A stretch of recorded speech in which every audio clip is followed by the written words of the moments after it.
Yeah, also a warm welcome from my side, and thanks a lot to Xtral for setting up this special interesting clinical symposium on treating benign conditions with radiation therapy. And in my talk, I will particularly focus on osteoimmunological modes of actions of low-dose radiotherapy, which strongly contribute to the pain reduction of this therapy. If we talk about osteoimmunology, we have to first to talk about inflammation. And how is inflammation initiated? You see it on the left side, you have an injury. This could be microbes, this could be also a physical injury. And then you got the release of so-called pathogen or damage-associated molecular patterns. And the first key immune cells which is activated is the macrophage. The macrophage secretes cytokines and chemokines and then attracts lymphocytes via the endothelium. And there we have the key cells you see on the right side, the macrophages, the lymphocytes, and the endothelium. And research of the last 2 decades has revealed that particularly low doses between 0.3 and 1 gray impact on all of these cells. For example, macrophages get a more anti-inflammatory phenotype. The adhesion of immune cells to endothelial cells is reduced, and we have an increased secretion of anti-inflammatory TGF-beta, and generally activation markers on immune cells go down following low-dose radiotherapy. And this in sum then leads to pain reduction, increased mobility, and increased quality of life of the patients. Just let me show some exemplary data on that. This is with human macrophages which got activated and afterwards irradiated with low doses. And you can see here the prominent inflammatory cytokine IL-1 beta. And you can nicely see that particularly a dose of 0.5 to 0.7 gray leads to reduced secretion of the cytokine. And most importantly, if you look at the active form, immunological active form, it's particularly decreased at the same dose. If we then proceed to animal models, and this is a model system now published since already 20 years from the group of Hildebrand et al., they looked in adjuvant-induced arthritis in rats and nicely showed that even so at 0.5 gray, you see it in the white bars, the amount of macrophages is not reduced. They showed reduced expression of inos, and reduced inos means less nitric oxygen and therefore less inflammation by the macrophages. And these data were then confirmed later on with another model system by Wunderlich et al. They used LPS-activated peritoneal macrophages. And you nicely can see in the dose range between 0.01 to 2 gray as a single dose, the phagocytosis is not affected by the macrophages. So they are less inflammatory, but still full functional. And another positive thing is that particularly again after 0.5 gray, they show reduced transmigration to inflammatory sites, meaning you reduce in some the inflammation. So now we have the key cells, macrophages, which are involved, and now go to the endothelial cells. You nicely can see on the left side that after irradiation of endothelial cells, PBMCs do less adhere to the endothelium, again, particularly after 0.5 gray. And when we look for the mechanism, you see that after this dose, a biphasic induction of the anti-inflammatory cytokine TGF-beta 1, and this goes along with the activation of the transcription factor NF-kappa B. These were all in vitro ex vivo data and data inflammatory models of rats regarding the key immune cells, macrophages, and regarding endothelial cells.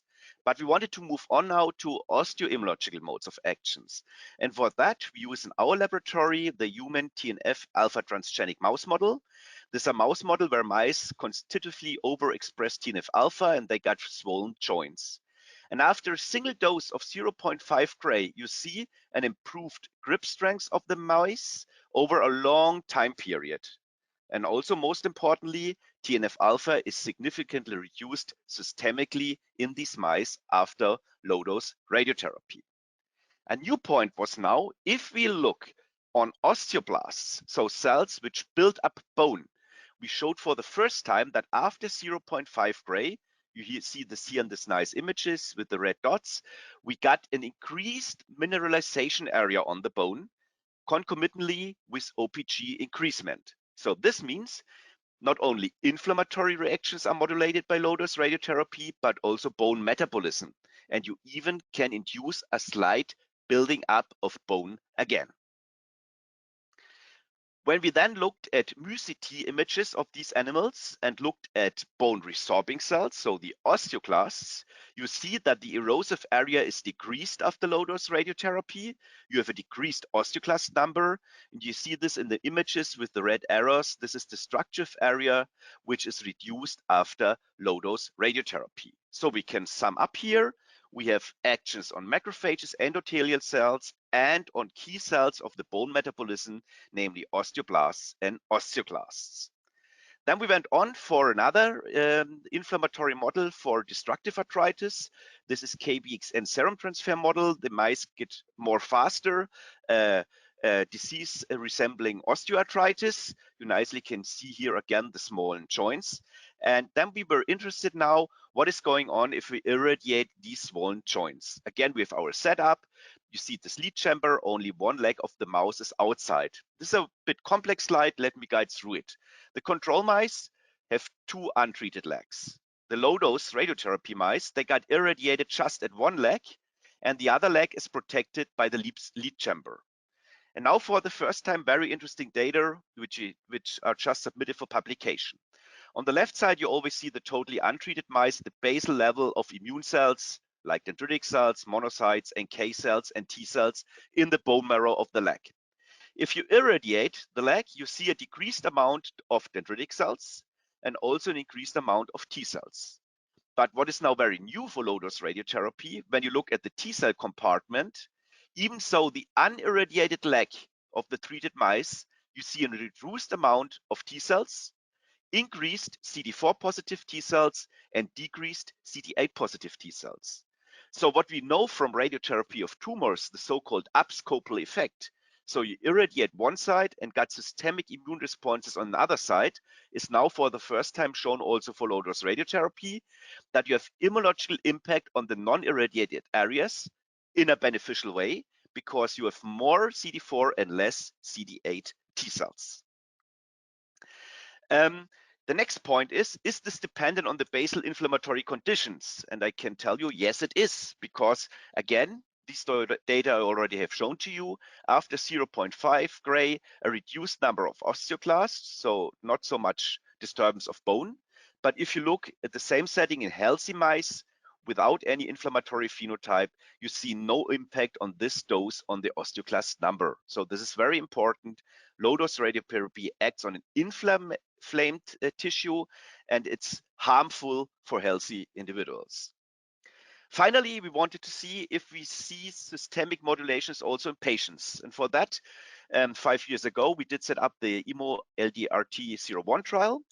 And it's a typical scheme of the patients. So they got 6 fractions A 0.5 gray in 3 weeks, and we took blood before and after therapy, and if needed, the patients got, as usual in the clinics, a second series of irradiation. And what are the results? First, shortly for the patient population, the most indications of these patients were calcaneodynia, but also around 20% patients having arthrosis or arthritis. As usual, most of the patients are overweight or even adipositas. More female than male person are included because they have more chronic degenerative inflammatory diseases. And now, what did we see? So on the left-hand side, we confirmed that the general pain level and the pain under load and the morning stiffness was significantly decreased during and after the therapy. And this effect was even more pronounced when we retrospectively asked the patients about their pain level. You see a strong improvement directly after therapy.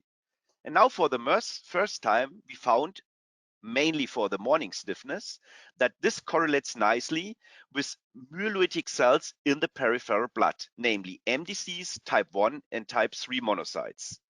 The more of these antigen presenting cells in a non-inflamed status are in the peripheral blood, oh sorry, I have to go back. The more of these cells are in the peripheral blood, the less pain the patients do experience. And another important thing is that activation of immune cells like CD25, HLA-DR, and PD-1 was also slightly but significantly decreased regarding the whole population. So we can summarize. that low-dose radiotherapy with particularly 0.5 gray has beneficial osteoimmunological modes of actions, and it mainly acts on inflammatory macrophages and endothelial cells. Importantly, the action is dependent on the inflammatory status, and we see in the patient study that low-dose radiotherapy induces pain reduction in chronic degenerative and inflammatory diseases, and most importantly, the activation status of immune cells is shut down, and cells of the monocytic lineage in a non-inflamed setting might predict the therapeutic outcome of low-dose radiotherapy. And for the future, this is really a challenge, but a very important perspective.